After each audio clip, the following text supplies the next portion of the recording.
but I have been trying to get. I'm a super a nerd. I'm a nerd. I'm a nerd.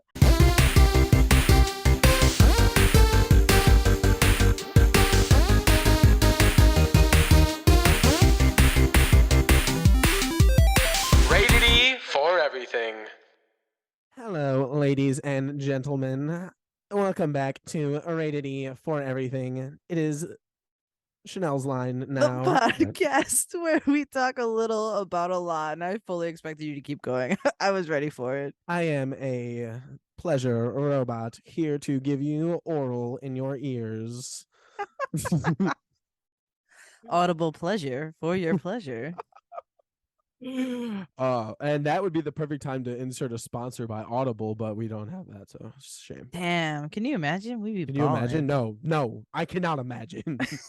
Me either. You're right. Guys, do we want to do an episode description today? Let us know in the comments if you want us to do an episode description, and we'll do one. I Doesn't didn't look hear like anything. Anyways, looks like we still have low interaction on all our social media.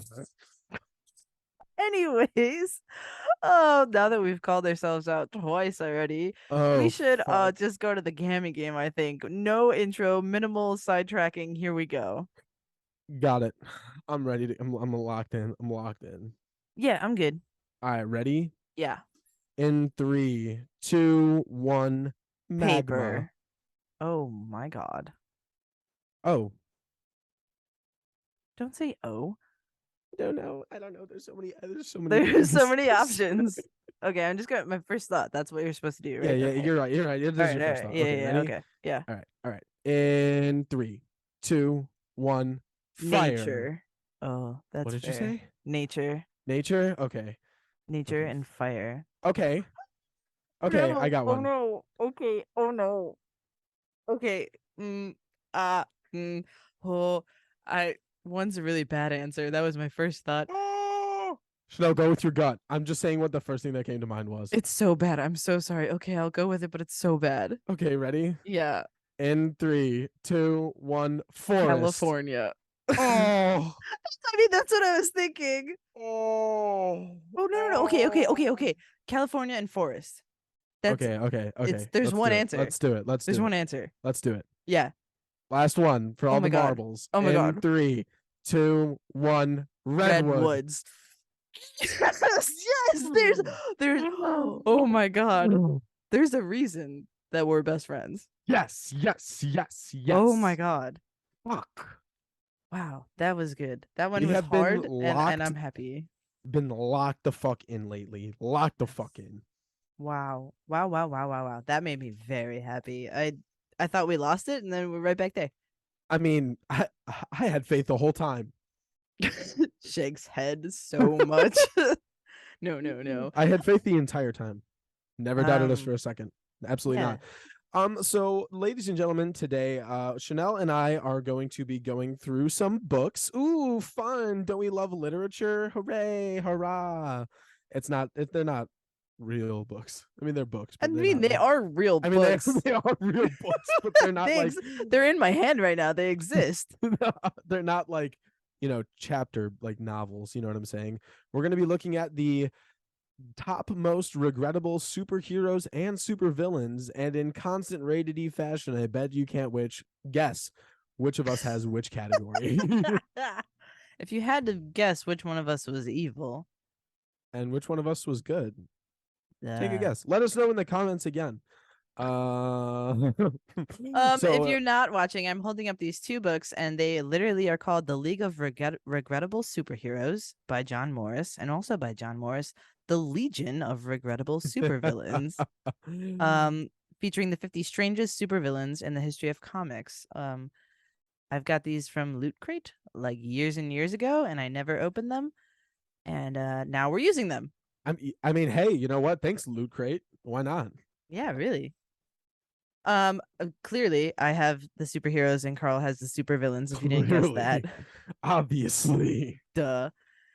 And we're just gonna pick some. We're gonna read about them, and then we're gonna talk about it. And that's it. Yeah. So I hope you guys enjoy some superhero, supervillain content. It's not necessarily DC or Marvel, because low-key looking through these, I don't know what half of these motherfuckers are from. I'm like reading what comics they're from, and I'm like, never heard of this before in my life. So Yeah, such as Detective Eye, Smash Comics, Thunder Bunny, Moon Girl, Nightmare and Sleepy. Just a Oh. very quick Oh. sample. You've never heard of Nightmare and Sleepy? Of course, that was my favorite one growing up. Yeah, Thunder Bunny for Duh. me. Thunder Bunny? Yeah, it's a good one. It's a good one. Carl, do you want to go ahead and just pick one and Oh my go for it? Start us God, off. yes, I do. Okay, guys, we're gonna start with the one that I was the most excited for. This is the one that made me like really excited to do this episode. And so much so that I feel necessary that I show like a picture of him. So I'm gonna share my screen really quickly. Oh no. No, You you say can. no? I just want you to describe him in your own words first, and then show a picture to see if it matches reader Definitely. imagination. So essentially, who we're going to be looking at is the supervillain Blur. His name is Blur, and here's his quote: "I am Blur, dictator of Uranus. Take me to your ruler." No, He was Dictator created by of Uranus. Yep. He was created by Paul Norris and Dick Sprang and debuted in Prize Comics Volume 1, number 4 in 1940. So this is old as fuck. Beautiful. He was the enemy of Power Nelson, also known as the Future Man, and I don't know who that is, but they were, I guess, enemies, you know? So Blur is he's all green, you know? He's a green fella. He looks Just a like green guy. he looks like he's got scales on his body. He doesn't like wear clothes. He's just like all like green and like scaly looking kind of. But really like that's not the most important aspect of him. What the most important aspect is his face. And you know, looking at Blur, he's got eyes that are unimaginably fucking large, bigger than I've ever seen before in my life. Bald, still green in his face as well. The nose of a witch, the most expressive eyebrows I have seen on a non-living thing in my entire existence, and large, and like I cannot emphasize how large his lips are. Oh, his lips. I thought we were His going lips somewhere are else. quite immense, and they are white. They are very, very white. I'm imagining very coked out Killer Croc. Well, here he is. There's Blur. There's the boy. Oh, Here comes the yeah. boy. It's Blur. The like comic panel, it just says Blur presses a button on his desk. This whole thing is so funny. So clearly Blur is just chilling at it. Like he has his own desk. He is a business Blur. I can't fight women, but I can fight you. Is that Power Man? It's Power Nelson. Oh, Power Nelson. At least he's got, you know, some fucking, I don't know. He's not gonna hit a woman at least. He's got some morals. Yeah, I was looking for the word that starts with the CH that I can't think of. I picked up charisma and chastity. I don't know it's neither of those. Chivalry is the word that you're looking for. Chivalry, that's and the tell me one. why the first word that came to my mind, which is not even, was chartreuse. So wow, chartreuse, I guess. Don't you love when a man is chartreuse? Chartreuse. Chartreuserous. So Blur is the leader of Uranus in the futuristic year of 1982. Wow, the future. Yeah, with Power Nelson, the future man. Civilizations have been conquered by a Mongol horde. Oh my god, so they thought the Mongols would take over in 40 years? An invading force that otherwise hasn't been much of a threat to world peace since the 14th century. Additionally, it's the economy. Yes. Stupid. The ultra-futuristic capital city of New York is suffering an unemployment crisis. New York. It's looking like something like a deflated green air mattress dangling from a clothesline, or possibly a frog who got into a box of stick-on googly eyes. Oh my god, wait, I love that one. The descriptions are fantastic. I love that. Blur may not strike an imposing figure on his own, but once he gets a slave army back to his home planet, though, it's a different matter. It seems he has. I'm forgetting that you have villains. I was like, Blor's a bad guy, but never mind. I remember. They literally, because of the unemployment crisis, they gave him. The Emperor of New York just gave him people. Just fucking. They're like, we can't employ them. You can take them. It's fine. Fucking all of the other Uranians look like Blor. No, there's a bunch. There's a whole planet of them. Yeah, they're all Uranians. Are they all coked out? Yeah, because it says, no. And this is a direct quote when they get the fucking people. But so when he get it seems he has a labor shortage, needs thousands of men, and in exchange I have 10 tons of gold for you. The Emperor is thrilled and doesn't seem thrown when he asks Blor what wages he pays, only to have the reptilian ruler reply, wages? Bah! He goes, 10,000 slaves for some gold? Not a problem. You got it. There's a crisis. Uranus is a high fashion planet. They don't wear clothes. No, they do. The overseer was wearing a gold-scaled suit with a mask decorated with radiating fins. It seems like Blor is the only one who's naked. Blor just walks around swinging his junk? Yeah, I guess so. He's the middle manager. He does his fighting from the comfort of his desk. He summons his Amazon regiment, blonde-haired, light-skinned beauties in armor. Okay. What? Vastly different looking from Blor's pie-eyed, lizard-skinned people. Nelson refuses to fight the woman, displaying the progressive gender politics of the 1980s. So a homeboy sits behind the desk and hires blonde ladies to fight for him? Yes. Oh, doesn't hire. I'm sorry. He doesn't pay, so he just forces. Yeah. Wow. Yeah. Blor, what a guy. Oh, fuck. So yeah, he's, the evil leader of Uranus. That's really all there is to it. And he puts tens of thousands of humans into slavery until Power Nelson then frees them. Yeah. Power Nelson loves the women. Loves the women. Speaking of loving the women, my first regrettable superhero is also from the 1940s. This is what the Bronze Age, the Gold Age, the Gold Age. Where are we in comics? The Golden Age. The Golden Age of comics is the Golden Age. This was created by Robert Bug, and from Popular Comics number 54 to start. And his name is Dr. Hormone. Okay. And his quote is, "You want to stop death? I can stop it. I'll increase the size of your army. I will make your soldiers immune to death." Sounds really cool until we find out what he actually does. Okay, and what does he actually do? Okay. So the name Dr. Hormone may sound like a name you'd see emblazoned on the side of a protein powder. That's actually true. So he's brief-lived.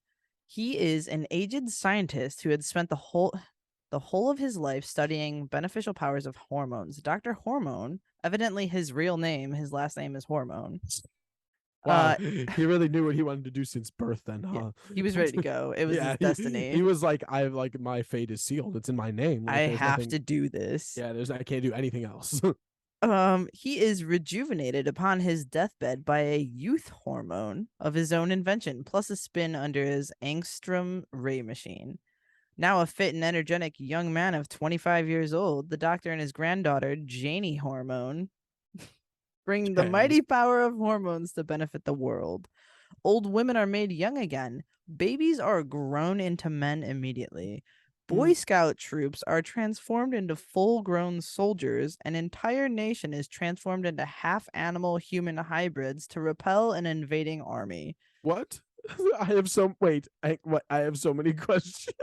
It's actually sort of horrifying as Dr. Hormone plays fast and loose with the lives of children and babies. How many other heroes would be proudly celebrated by a caption describing how he experiments on dying infants? This guy does not sound like a hero by any means. I don't know. He's a hero? You're sure? You're positive? It's in the book of regrettable heroes. That might be the regrettable part. he is one of the only people that had a serial comic going on and not just a one-off, and people were like, why? People were like, why? Dr. Hormone put the power of his transformative hormone pills first against the evil nation of Eurasia, and then I don't know against about that. I don't know how I feel about that one. and then against a more insidious foe that was dubbed Nazia. I see. He also went against a leader, Rasinoff, who he transformed into a donkey name and nicknamed Asinoff. Okay, wait, that's kind of awesome. My God. That's all I'm gonna actually read from the book. I just wanted to discuss because I thought you would really love this one. So this guy experiments on children, ages them quickly to join an army, but he's the good guy. Oh, so he's the Jedi. Oh yeah. Yeah, The so Jedi he's the Order. Yeah. Yeah. Or Camino, I guess. Oh yeah. Both is good. Both are good. I mean, to be honest with you, I don't really know how I feel about Dr. Hormone. I don't know how I feel about Janine Hormone either, or Jenny, or whatever. Janie Hormone. Sorry. Wait, I didn't even show a picture. My apologies. He just looks like a regular old guy. He kind of looks like, what's his face, the reporter from Spider-Man, Jonah Jameson. Jonah Jameson. Oh no, he literally just looks like a regular dude. He's just regular as hell. Dr. Hormone. Why? Like what? Like what? If anything, it's more like Dr. fucking geneticist making babies into like Dr. Age. Men. Like when they were like, they took Boy Scout troops, like babies aged to full grown men. Boy Scout troops turned into like army platoons. I was like, what? That took a turn real fast. So, those are still children. That is still child soldiers. Like they might look old. Their actual age is still that of a child. It like, does not take out change. 4 people in like the front lines of war, and they're like, "How old are you, soldier?" And he's like, "I'm 4." So that's our first quote unquote hero. I don't know how I felt about that one. Dr. Hormone. What a I'm gonna go with the next supervillain. This is I have a dad joke for you. It's a dirty dad joke. About Dr. Hormone? Sort of. Okay. What's the difference between an enzyme and a hormone? What? You can't hear an enzyme, but you can hear a hormone.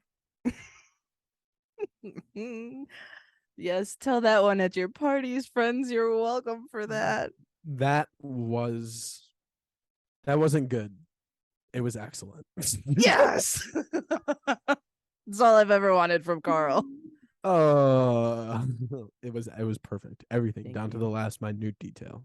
Thank you. You're welcome. It's all about delivery, baby. What'd you say? That it's all about delivery, baby. I know I didn't laugh, but that's just because I was really like taking it all in. Like as a hormoning usually does. That got me for sure. I will let you introduce your fucking villain now. My bad. So we have the horrible hand. Oh, yes. And for his quote, it just says in brackets, rude gesture.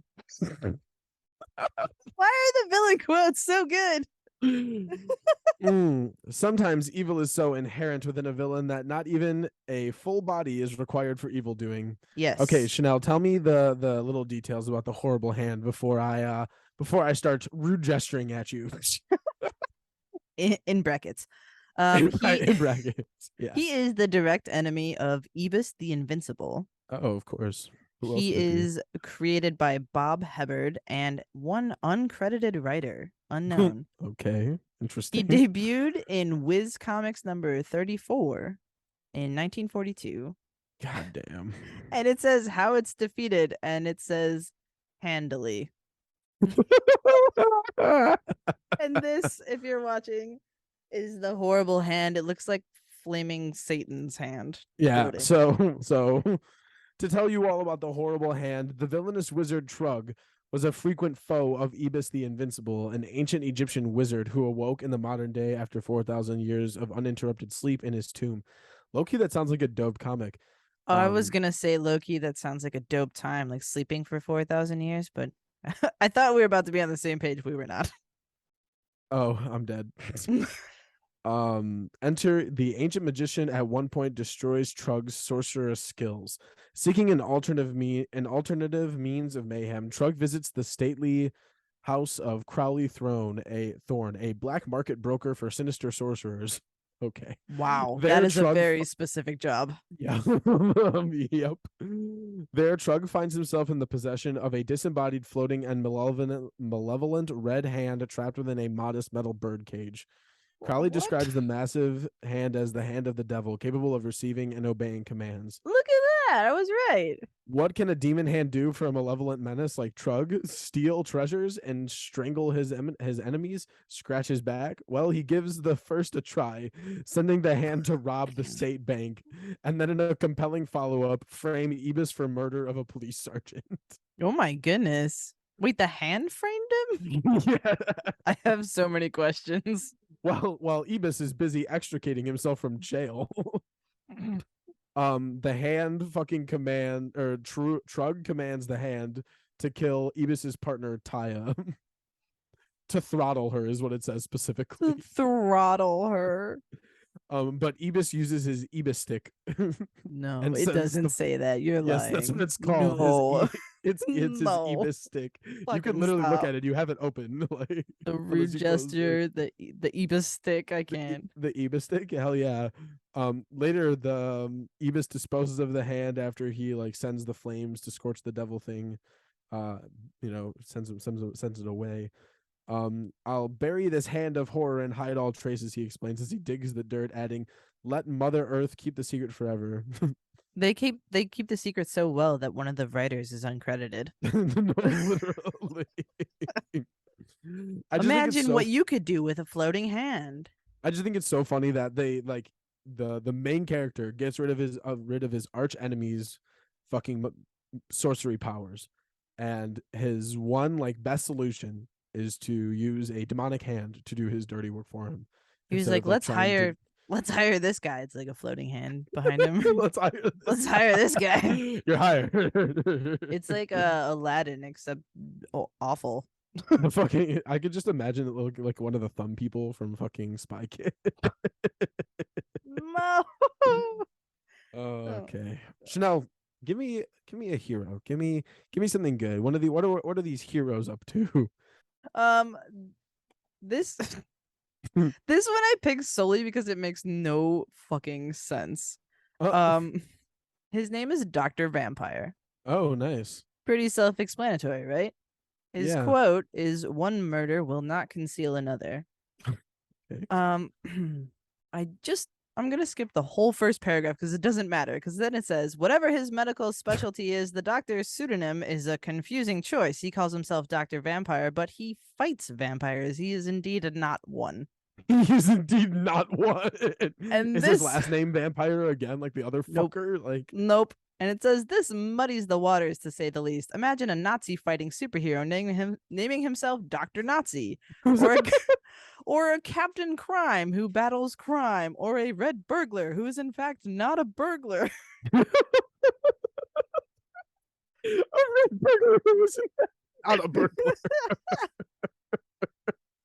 So, yeah, he's not a vampire. He just wants to hunt them, and he's also not very good at it. So this literally says created by, and it says who knows with a question mark.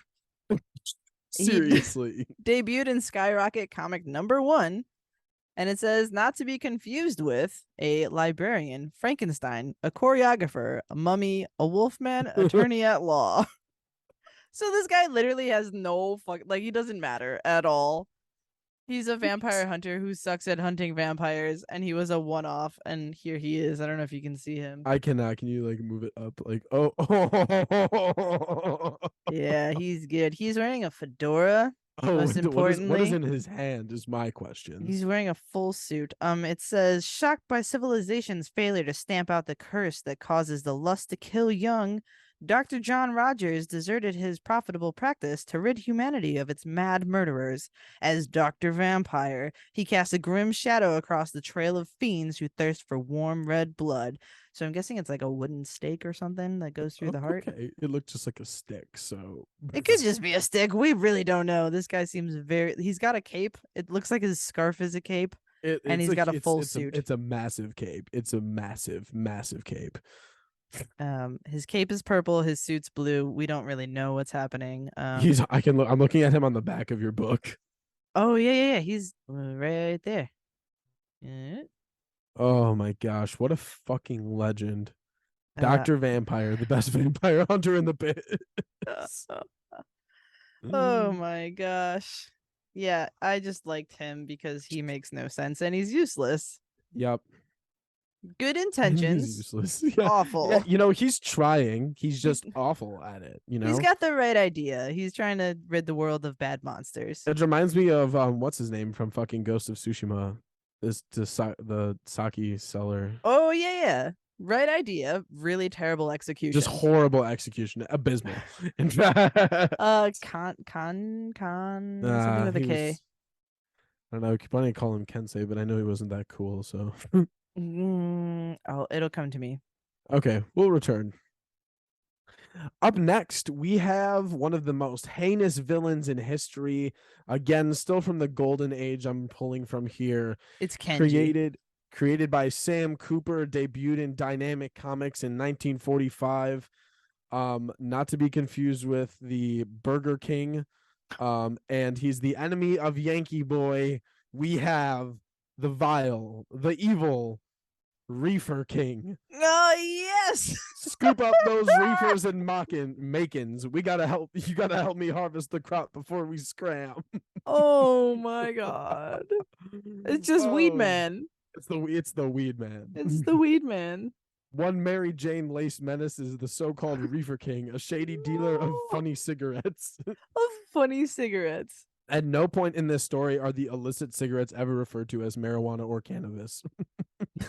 The Reefer Man selling Taking advantage of cigarettes. a wartime shortage of tobacco products, King, aided by the equally violent Creeper, approaches shopkeepers with an alluring offer.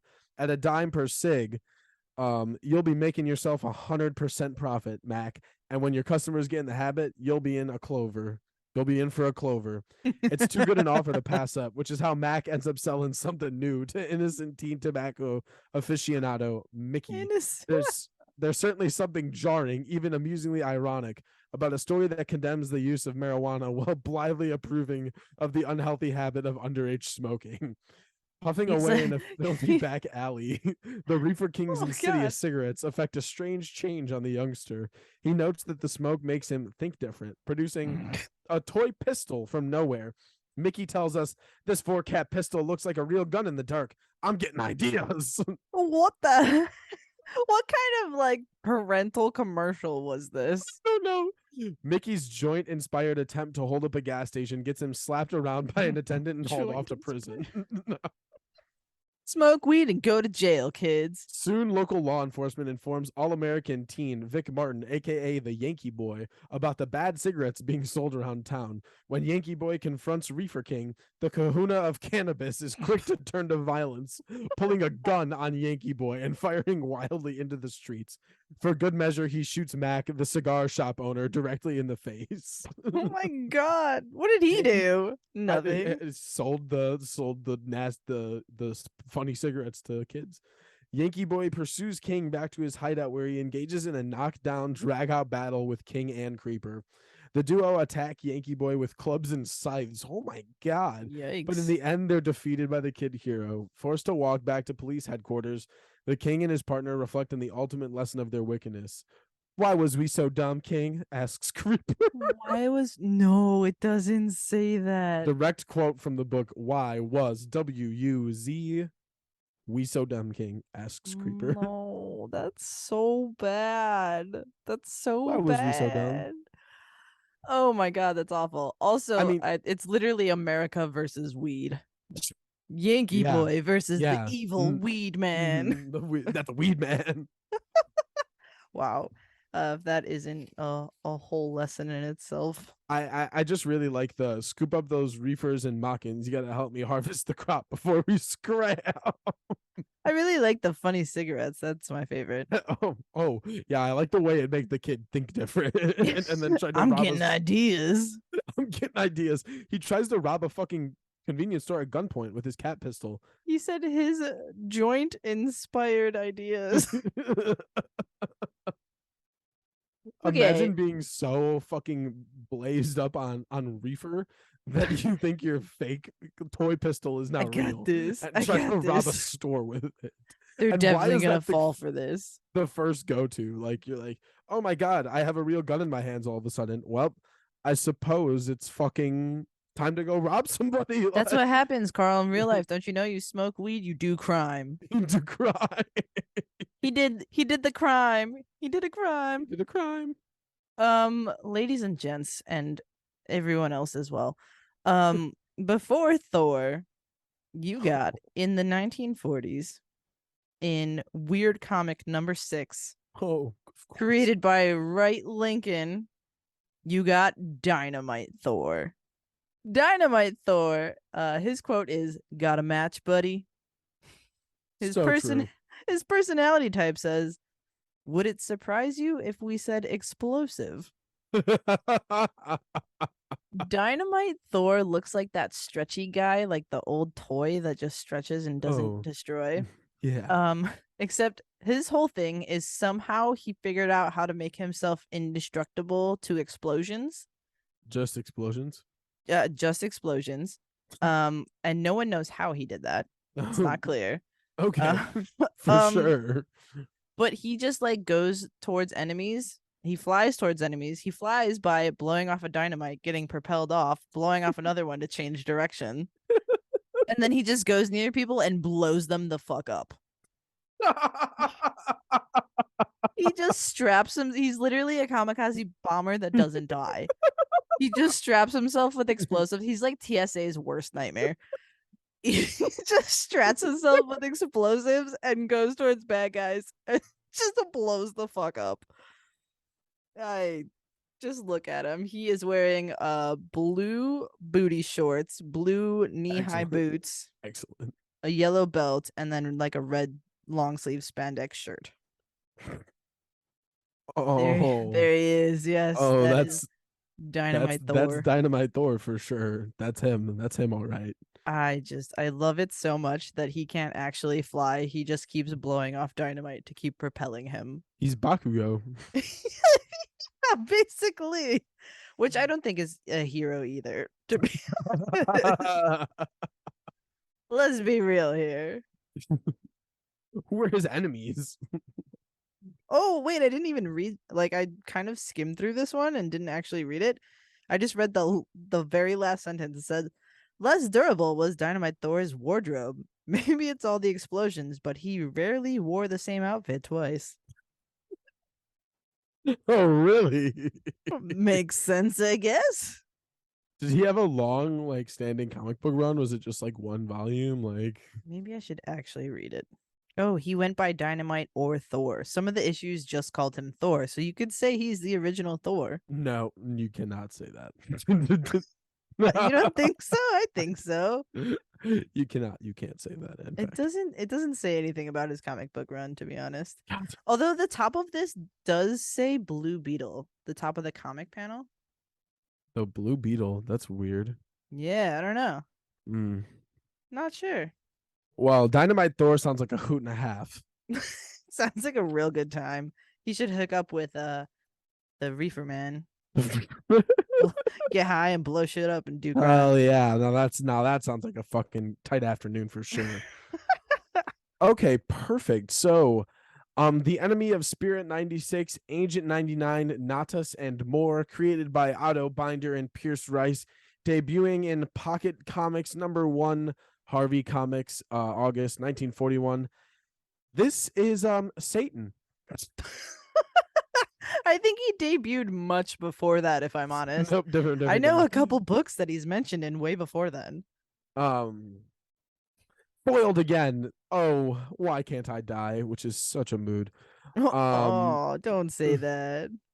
So the red-skinned demonic figure's primary goal on Earth: find some means by which he can be permanently rendered dead. He just wants to be killed. No. He proclaims his introduction the mad dictator of the underworld. Wherever there is crime, brutality, and death in the world, there is Satan.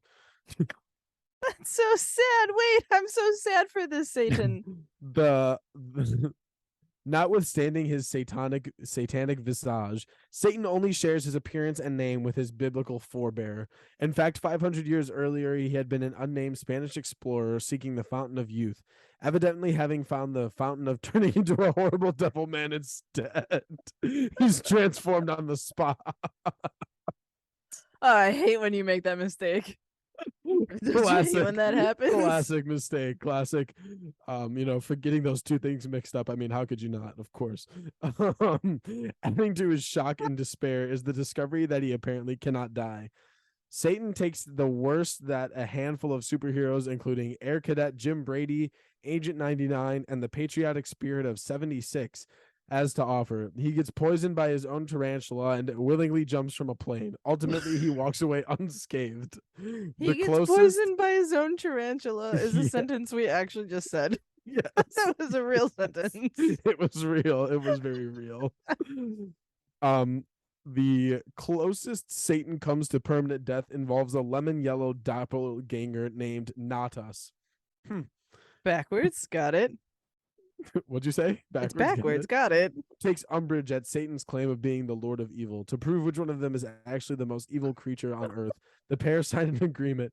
Know you all men of evil on this earth of Satan and Natas agree that whoever does most wrong shall rightfully be the Lord of Evil. So this cannot Satan be a binding and legal Natas, document. Satan and Natas competed for Lord of the Underworld. Who's the Yeah. evilest around? Mm-hmm. Wow, it's like Disney and Yensid. Their contest ends and the two turn machine guns on each other as if choreographed. When the smoke clears, explains the caption, their blasted bodies wallow helplessly. Something about I believe are in a pool of blood. So wow, do they die? It's unclear. No one knows. It ends on a cliffhanger? Yeah, maybe Satan and Natas will make a comeback. Honestly, I would fund that. It's because Pocket Comics ended publication after its 4th issue. Oh man. And Satan wasn't picked up by any of the line's other titles, so perhaps he got his wish of a final death. There's no way no one else has used Satan in a comic book. Let's be real here. Well, there's no way. There's definitely not, but I feel like this is the best one. This is the best version of Satan. Yeah, absolutely it is. Without a shadow of a doubt. I mean, the fact that he just Satan just wants to die, man. Let him be. I hate when I get the Fountain of Youth confused with the Fountain of turning myself into a horrifying devil man. Shit sucks when you switch up those maps. I know. You're like, fuck, I was supposed to be in Florida and I wound up in the fucking Hall of the Dead. I don't know how I don't know how this happened. This Latin gets real confusing. It's so dicey sometimes, like Muerda and America. We're somewhere there. I'm gonna read this one because it's short. I'm just gonna read the whole thing to you. I'm not gonna tell you his name. I'm just gonna put you on a little hold. Okay. Most superhero pseudonyms are intended to be understood metaphorically. Iron Man isn't really a man made of iron. Green Lantern isn't a piece of verdant camping equipment. And by and large, the Beast is in fact a lovely fellow. When it comes to superheroes whose names can be taken literally, or better yet, at face value, there's no more outstanding example than the Eye. An actual living, speaking, crime-fighting, disembodied, floating giant eyeball. Oh. Oh, what else could it possibly be? So to match your evil hand, I have the Eye. Well, maybe we'll eventually get enough of them that we can make a whole person. The eye and the eye's twin, the other eye. And the hand in the other hand. One's good, one's evil. Yeah. The Eye was a mysterious presence that loomed ominously in the pages of Keen Detective Funnies, a book that also offered more quotidian fare, such as Dean Denton, Dan Dennis FBI, and Spark O'Leary Radio News Shank. I have literally never heard of a single thing you talked about this whole fucking time. There's a good reason why.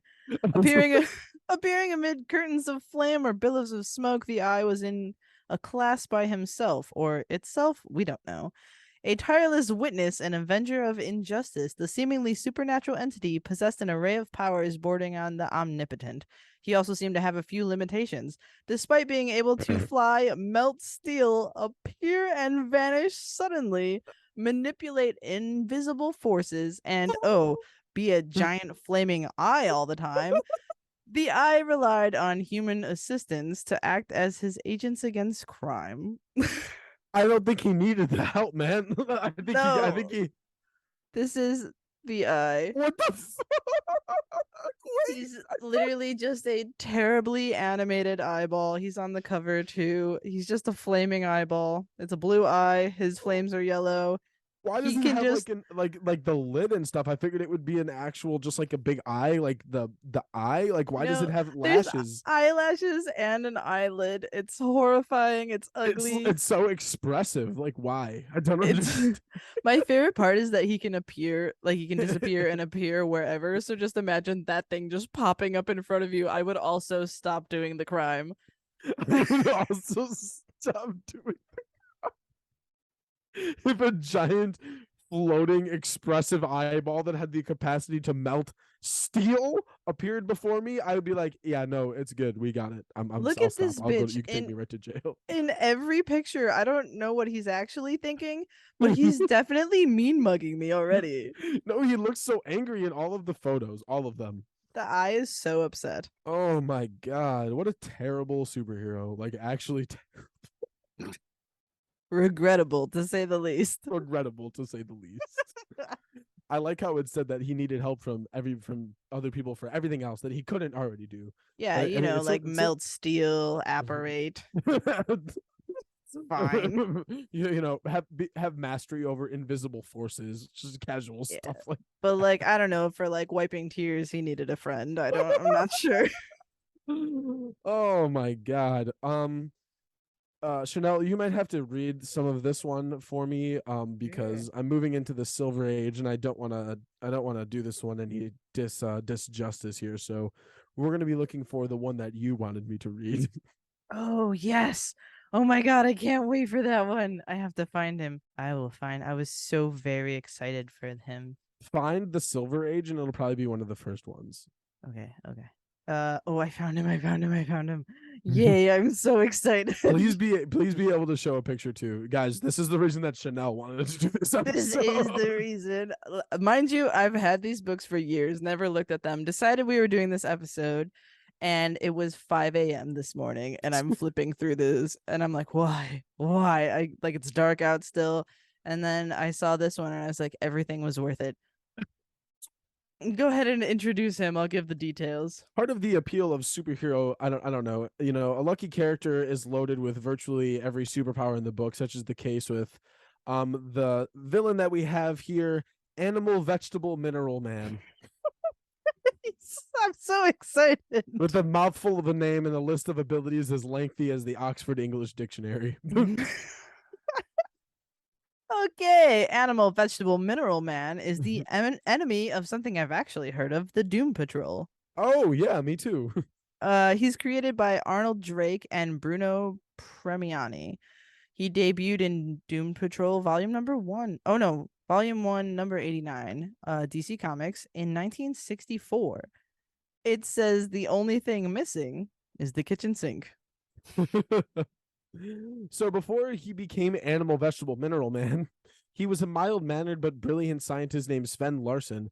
And so Larsson had a grudge against his former instructor for years, and he goes to try to make amends, but then he tries to demonstrate his newest scientific discovery.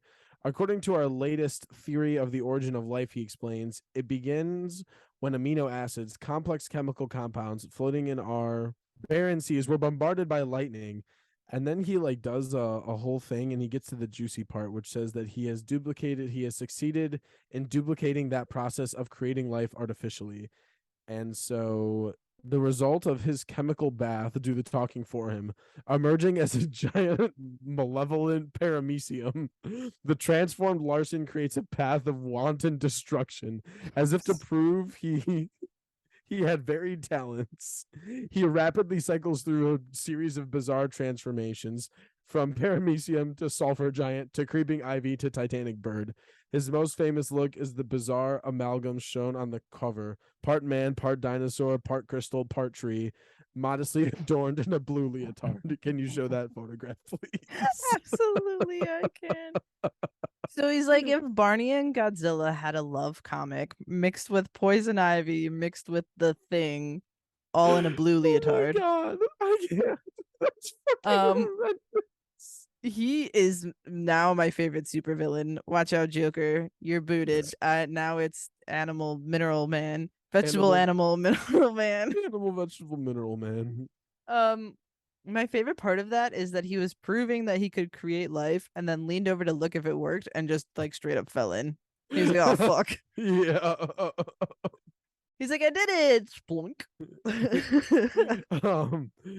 Is it animal, vegetable, or mineral? It's all three.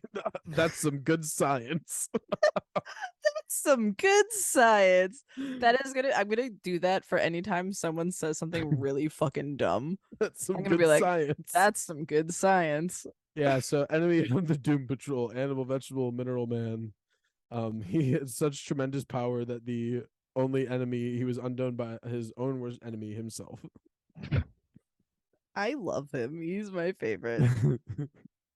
Up next for the regrettable heroes, I have moving into the Silver Age as well. I have no idea. I've just been skipping around. Oh, okay. Oh, I skipped the one we talked about earlier. Maybe I'll go back to it. Sticky note. No, I think I'm still in the Golden Age. Okay. Yeah, it's still the Golden Age. Okay. Up next for our heroes, we have Rainbow Boy. No fucking way. Not read anything about him yet, but I chose him for two reasons. Maybe three. His name. The way he looks, because he looks like he's wearing a white leotard with literally Robin's underpants and logo, the R. And then he's got rainbow cuffs, a rainbow logo, and then a rainbow mohawk. I love him already. And I super chose it because you know how me and my family say regular? Yeah. Just for funsies? Yeah. We say regular. Like we skip the U, and this is called. Can you see regular regular fellers? Regular fellers. Regular fellers. Regular fellers heroic comics, and I was so happy about that I had to pick it. Yes. Can I see the full shot of Rainbow Boy, please? Yes, he is diving into action. He's diving into action in his sweet costume. Where is the mohawk? It's on his like helmet thing where it's all backwards. Oh, I see now. Yeah, I was looking at the wrong gentleman. Oh, that's beautiful. Over there. Yeah, no, he's great. He's fantastic. He's amazing, right? He's so good. Yes, so good. No one knows who created him. Okay. And it says no relation to Rainbow Bread or Skittles candy. His quote is time for Rainbow Boy to see what's cooking. I don't know. We're gonna learn together. The Golden Age of comics had no shortage of heroes sporting the good old red, white, and blue, but one costume champion beat them all, sporting the colors of his namesake. It's Rainbow Boy. He's a junior superhero whose powers revolved around the colorful arc in the sky, although his origin leaves a lot to the imagination. Rainbow Boy explains that he discovered while experimenting with light while at home that he could supercharge his body with powerful rainbow energy. Oh, sure. Sure. Said every gay ever. I mean, what else would it be, right? I was just experimenting with light in my home, and it just I found out me. that I just emanate rainbow energy. I'm sure you do, pal. and I just feel much better. Um, when powered by the sun or any sufficiently bright light, including flashlights or glowing magma, Rainbow Boy was Okay. capable of flying at the speed of light while producing Holy a shit. prismatic display in his wake. So he literally had a trail of rainbows. He can also extend the Roy G. Biv effect at will, but I want you to know that they made it a name. Roy, the middle initial G, and last Yeah. name Biv. Uh-huh. Using it to form barriers, shields, bridges, and even temporary prisons. Imagine how angry a very conservative man would be if you trapped him in a rainbow prison. Oh, I wish Rainbow Boy were real. Rainbow Boy is real. In his private life, Rainbow Boy was Jay Watson, a boy genius who appears on the Wizard Kid radio program, some sort of Oh. quiz show for juvenile geniuses. Okay. Sure. This is a horrible sentence. He often teamed up with Eastern's big hitter, the soggy superhero Hydro Man. Whoa. You're telling me that man who specialized in wetness and water teamed up with Rainbow Man Yeah. regularly. Yep. That they were like very good partners, and it says in one of the sentences says when they were together, the pair refused to sit still. The innuendos just write themselves at this point. I Yeah. mean, they really do. Oh, They really do. On the comic cover, it says, flashing out of the sky with the speed of light, Rainbow Boy appears to save his friends. Oh, his friend Witty from a horrible fate. Oh no, not witty. Not Witty. That's Rainbow Boy for you. That's yep, that sounds all exactly correct. Um for my next one, we have the creation of Peter A. Morisi debuting in Peter Cannon Thunderbolt number 52 in 1966. We have Gore the Man-Ape, the law. Ha! I am the law on Gore Island. And for a description, his just says handedness is ape. So in the case of Eric Gore, a chrome dome dictator on a remote island populated only by an army of apes, it was less an iron fist and more a monkey's paw. Literally, Gore's left hand was replaced with that of a gorilla, inexplicably granting him the authority to control an island full of the powerful primates. So Okay. he's literally just what the fuck? What is his name?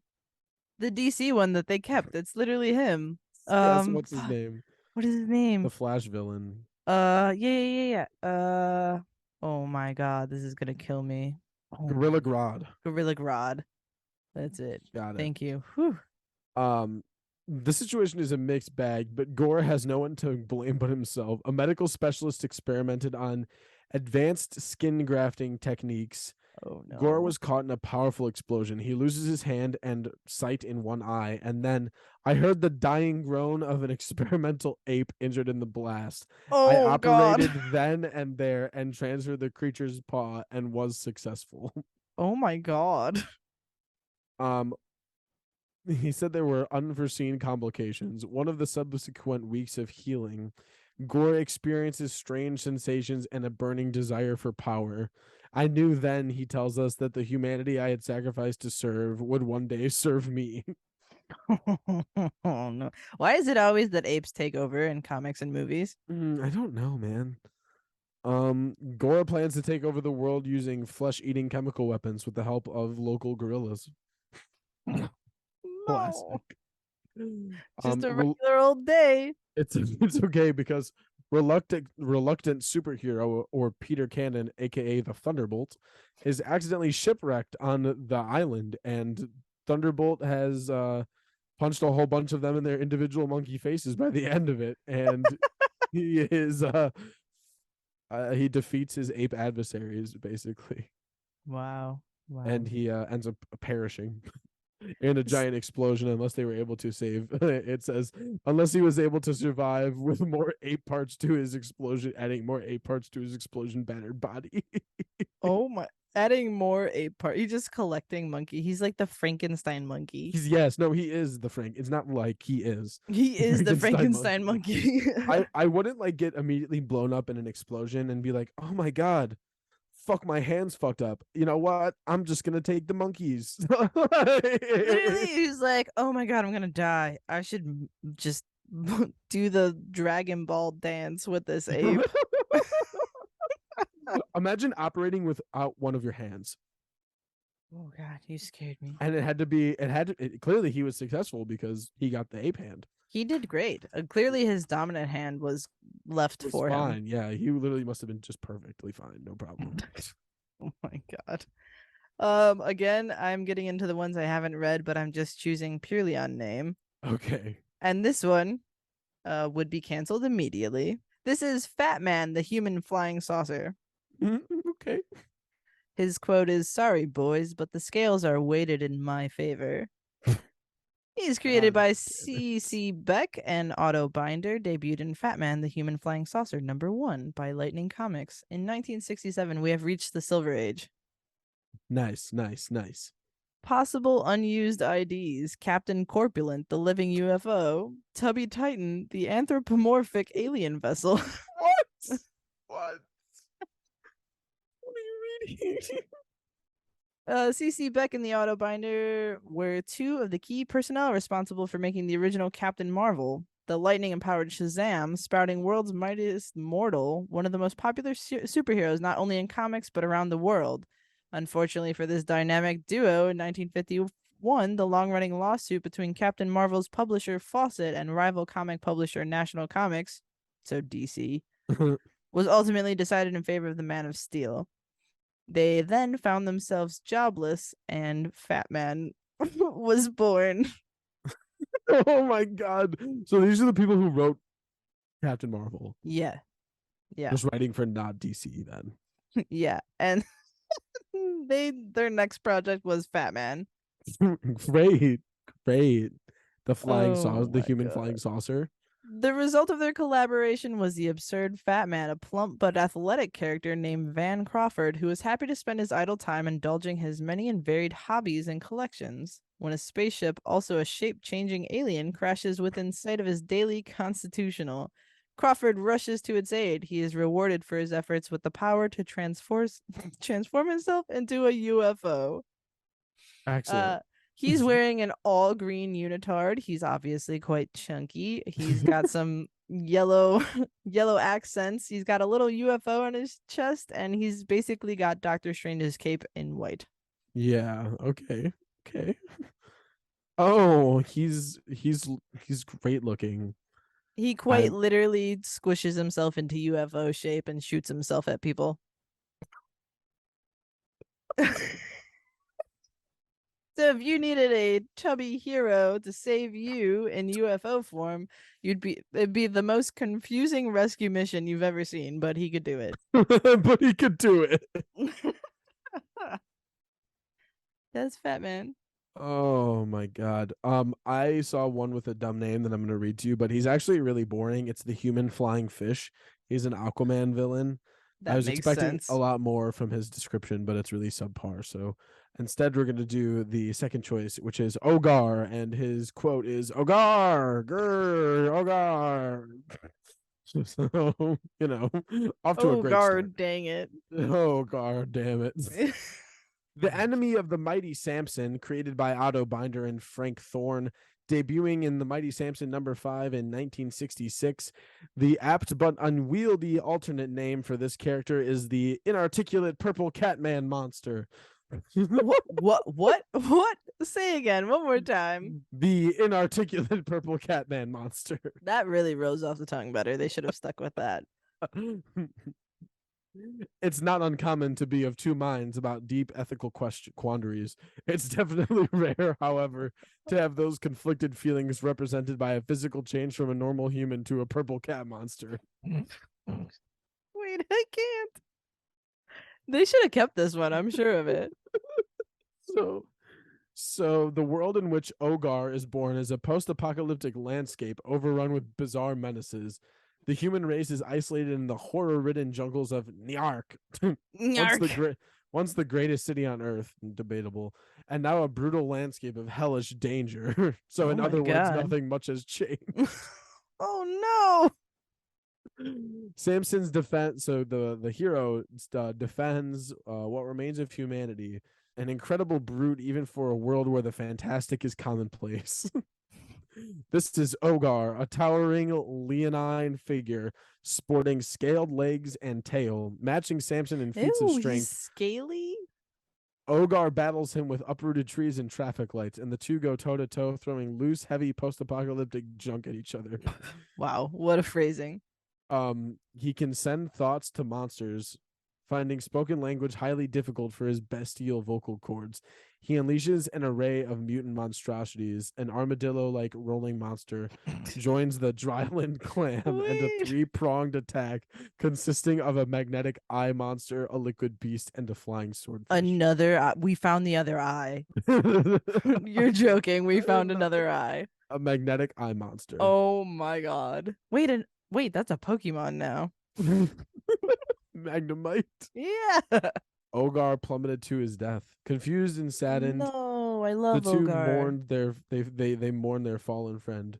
Too bad his evil nature overcame. I don't know what the fuck this says. He loses and What'd his you say? sad eye cry. He loses and his sad eye friend cries for him. Yep. And the sad eye's friend of a friend wipes his tear because he can't do it himself. You fucking they fight on the top of the Empire State Building and then he plummets to his death. Oh, it's like Godzilla. Yeah, poor inarticulate purple Catman monster. I love that he could send and read thoughts, but talking too hard. Too much difficulty. Proved much too difficult for him. I'm gonna rapid fire just 3 names and funny things about them. This Okay. one is Jigsaw. I picked him solely because his quote is, "I'm lucky to be alive, I guess." Okay. Look at him. He's just a stretchy puzzle man. Puzzle man. He's like Mr. Fantastic with a puzzle unitard. From the shittiest, such a shittier version of that power. And then there's one that's called Nature Boy, which is like Captain Planet but worse. And his quote's "Let her rip." And I'm like, what are we talking? Let her rip. Let her rip. Just look at this guy. What a stud. Full on unitard. Full And on then- unitard. I'm a fan. I wanted to get to this because this actually cracks me up. I found like a rip in the space-time continuum. Okay. We're reading Regrettable Superheroes, and one of the most lucrative superheroes of the last year is in this book. Who is it? It's Peacemaker. So if you find yourself also thinking that Peacemaker being popular is fucking ridiculous, this book literally thought he would not see the light of day again. So that makes you so much sense. are not alone. You are not alone in that. So here's Nope, that's Peacemaker for sure. that's him. And he's in the Regrettable Superheroes, but here we are. There's a very lucrative show made after him. I just thought that was funny. That is fucking something else. Yeah. I am trying to read this one, but I'll come back to it because I can rapid fire some. We have the Phantom of the Penitentiary, and I like this one because it says the prison phantom shall haunt these gray walls always, always, always. It's like the scary story we read. The little prison ghost. Yep. Oh my gosh, look at that. He terrifies and assaults the convicts and sometimes the guards. Oh my gosh. This is not a villain. This is real life. Then we have Round Robin, who I like his quote a lot too. I go wild when I'm close to money, especially when it's somebody else's. This motherfucker was created by Jack Kirby, so that should blow Oh you. my god, that's amazing. He was the enemy of the Fighting American and Speed Boy, which look like the shittier versions of Captain America and Bucky, and I'm assuming that was the case. Oh, I love it. I mean, I also go wild when I'm close to money, especially other people. I was gonna make a joke about it, and then I was like, that makes him sound like a criminal. I won't. And then you did it anyways, so very happy. Yeah, come on. And this guy, just because I like his name, we have Generalissimo Brainstorm. Wow. That's also you, Carl. Generalissimo brainstorm. If I had to pick one more, or do you have another one, Chanel? I have 3 that I just want to like shoot out really quick. Okay, go ahead. Yeah, go crazy. I have Skate Man who has roller skates on, and his Perfect. quote is "Hands off, jerk hole. We're forming a union. My foot, your face." And look how hard this freaking Skate Man goes. Wait, I can't see that. Oh my god! Holy fuck! He Loki looks awesome. As stupid as he sounds, he looks dope. He's got like a red gradient into yellow suit, and he is curb stomping a motherfucker with his skate. Bro, he's curb stomping 2 people. Yeah. The next one I had to read because I said it from the beginning. It's Thunder Bunny. Oh, there we go. We finally found it. We finally came across the Thunder Bunny. This is the modern age, by the way, and it's Oh no. I have great power, but I became a rabbit to use it. I don't know if being a superhero is worth it. So every time he uses his power, he turns into this cute little jacked fucking pink rabbit. Please. Thunder Bunny is just a yoked Easter bunny. Wait, when is this from? That does not look like from modern day. This is from 1982. That's the one. And he he gets these crazy powers, but he has to turn into a cute little bunny to use them. I don't know if cute's the word. He's kind of horrifying. He definitely looked horrifying. And then my last one is this very American regular ass dude that's a trucker, and he's called US1, as in Route US1. That's a W for sure. Yeah, he's just a trucker, just an American trucker. Good old American trucker. That's the end of my no regrets superheroes. To look at the last of my no regrets super villains. I don't know who this last guy is. Really fascinating to me. He's called the Roach Wrangler. Wait, like roaches, like funny cigarettes? It doesn't say. This page is also sideways. What? His powers and appearance are as gross as the name implies. Oh god, so he's actually a roach? Yeah, because he used to be a landlord. His job is to coerce Chicago's plentiful cockroach population into helping somebody clear the property of troublesome tenants. We're leaving at midnight. Every roach in the city of Chicago. We need him. Come to us, Roach Man. Take care of the roaches. Oh, thank you. You found him. Yes. He actually looks like the Silver Surfer that throws roaches. Why is the one in his hand so fucking big? It looks like the dude's holding a grenade, and it's a fucking mega sized. He's literally all white, fucking ripped as Kratos, and he's just like in a wave of cockroaches about to throw these at the other guy. Also, the guy on the front cover, I want you to look at him. He looks like off-brand Zeus. You should be able to tell who I'm talking about pretty instantly. This one, the one of the the yellow boy. Boy. It's mirrored. I'm having trouble. The yellow boy. Yes. His name is Lepus the Fiend. Lepus. He looks like a Lepus. Look at that face. Sorry to our listeners that can't see things, but we're trying to describe in best detail. He is a fur-covered misanthrope who seeks to destroy the entire universe. Did you say he's fur-covered? Yeah, he's fur-covered. Oh, rough. The sneering, shirtless, hair-slathered menace who is operating from the confines of a nearby blazing star. Oh, yeah, you know. First on his agenda, making Earth and Venus crash into each other. Wow, he's kind of a big villain. Yeah, for real. He has a planet-smashing machine. Wow. Team him up with fucking Brainiac or something. He's got a ferocious hatred for civilization. And based on the fucking look on his face, I can tell that he has a ferocious hatred for civilization. This is Carl when he's had enough of people. When he's done socializing for the day, this is what Carl's face looks like. I am Lepus the Fiend. Carl is Lepus. That's when you get angry, I'm just gonna start calling you Lepus, and it's not gonna help. If anything, I'll just get angrier. I'll have to go get my planet smashing machine. Yes, you'll go get Venus first. Pick him Venus, up. And... yeah, that's facts. Oh my god, guys, I didn't even know that half these fucking characters existed, let alone like had such like long I don't know, just I can't even like describe it to you. Like, why do you exist? What is your purpose? Honestly, Why? though, these give me hope because if these made it onto covers of comics, I can write anything and get there. You know what? You're so you're so right for that. You're so I'm right so for true. that. You're so true for I'm that. so true. You're so true. I you know what? That is, you are really correct, because that actually is a good point. Because I could write something 10 times better than any of the shit that we fucking went through today. Listen, someone somewhere bought a Thunder Bunny comic. Yeah. And I can write something as good as Thunder Bunny, so As good or better, you know. possible. I Like, didn't want to give myself too much credit. Who knows? I don't know how good Thunder Bunny no, is. you're right. You're right.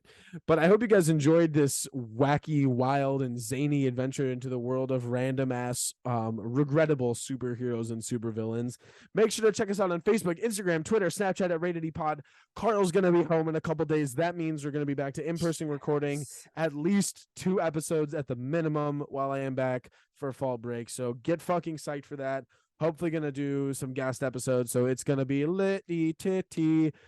Guys, make sure to follow Yasmin Abed Art. She is the GOAT. Follow her on Facebook, Instagram, and Twitter as well. She does all of our marketing stuff on Facebook. She posts all of the cute little digital art creations that promote the podcast that get posted on Facebook and Instagram and sometimes Snapchat. So, thank her for that. I guess we should be thanking her for that. But I thank her every you should day. thank. Yeah, I don't pray. I just thank the art gods for the Batman. art gods for giving us Batman. Yeah, yeah. No, I agree. Yeah. But thank you, big shout out to her as usual. You I guys really definitely... thought you were about to say thank you, Big Bats, and I was like, you did not. You did not. don't know if I could pull that one off. But like I said, go check out all of her stuff, and thank you guys so much for listening. This has been Rated E for everything. The pleasure robot will now be giving you a regular oral gluck. I don't want it. If you didn't, it's not for you. right. I didn't want it in my ears. Non-consensual audio porn. Oh no. If you didn't know comics before, I bet you're way more confused now. If you want us to do some actual good superhero comic episodes, maybe we can just do like a reading for you. I don't know. Oh my god, a reading? Yeah, wouldn't that be fun? A little reading. We can play characters. I'm in. I love reading. It's one of the things that I know how to do. Listen, guys, here's a little side anecdote that no one listens to because we've already given our social media, which means you've probably turned it off by now. But I have been trying to get. I'm a super nerd. I'm a nerd. I'm a nerd. I've been trying to convince Hannah to let's pick a book series and we'll switch off reading a chapter before bed, out loud. Oh yeah, and I was like, cute. That'd be so cute and so much fun, and we'd get into a story together. And she was like, "Ew, are you joking?" She was like, "Damn, she hates reading. That's why." Oh, she fucking hates reading, and she was I'll like, read you bedtime stories. Please do. Call me and read me a chapter. Okay. Okay, cute. Cute. So cute. Thanks, babe. Thanks, babe. See you later. We love you. Okay, we love you. Bye.